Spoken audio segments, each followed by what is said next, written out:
Այսօրվանից վերսկսվել են Կապան-Երևան Կապան չվերթները շաբաթական 5 օր հաճախականությամբ։ Այս մասին հայտնել է Հայաստանի տարածքային կառավարման եւ ենթակառուցվածքների նախարարը։ Դավիթ Ղուդատյանը նշել է, որ թռիչքների վերականգնումը կարևոր քայլ է մարզերի տրանսպորտային հասանելիության բարելավման եւ կապի ակտիվացման ուղղությամբ։ Հիշեցնենք, որ Կապան-Երևան Կապան չվերթները ժամանակավորապես դադարեցվել էին տարբեր կազմակերպչական եւ տեխնիկական պատճառներով, ինչի հետևանքով Սյունիքի մարզի օդային կապը մայրաքաղաքի հետ սահմանափակվել էր։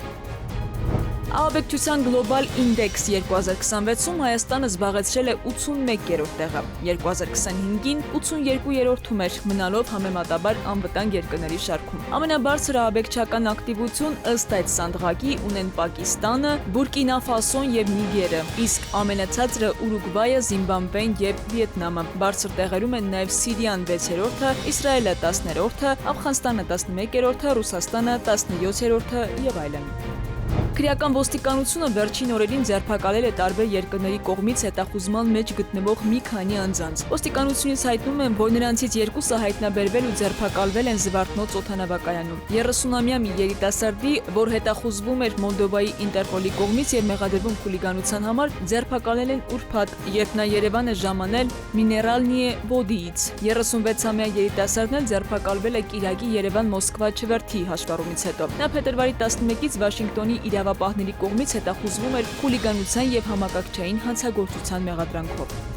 Խոշոր ավտովթար է տեղի ունեցել Երևանում ժամը 12:50-ի սահմաններում Ռոստովյան-Մուրացան փողոցների խաչմերուկում բախվել են Lexus եւ Honda մակնիշի ավտոմեքենաները։ Շամշյան.com-ի տեղեկություններով վթարի հետևանքով 6 հոգի տեղափոխվել է Երևանի տարբեր հիվանդանոցներ։ Վթարի փաստով քննչական բաժնում նախաձեռնվել է քրեական վարույթ, պարզում են ավտոմեքենաների, սեփականատերերի, վարորդների եւ վիրավորների ինքնությունը։ Բախման հետևանքով Honda-ն դուրս է եկել երթևեկելի գոտուց եւ հայտնվել հետնիոտնի համար նախատեսված մայթին, ըստ նախնական տեղեկությունների վիրավորների մեջ կան նաև վրաերթի ենթարկված։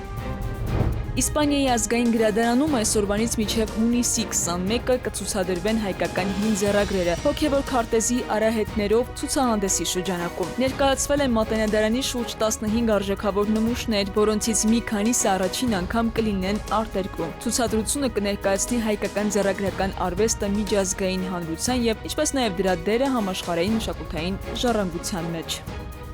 Քնարիկ Պետրոսյան, ժամը լրատվական։